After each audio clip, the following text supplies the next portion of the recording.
I'm Rachel Brady, welcome back to my channel. So this week I have a really indulgent but easy recipe for you. It's nutty chocolate brownies with a touch of sea salt.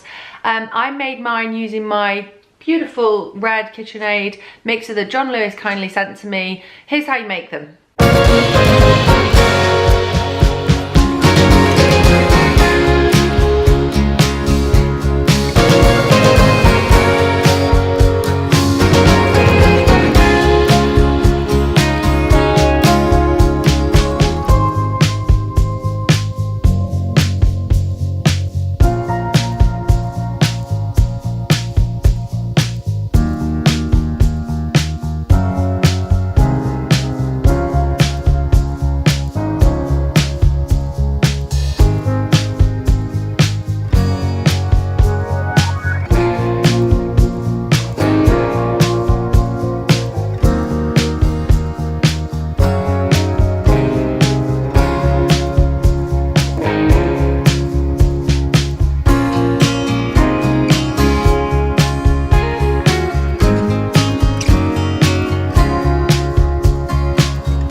So I hope you enjoyed the video. Please do let me know if you make my brownies. Give it a thumbs up if you enjoyed it.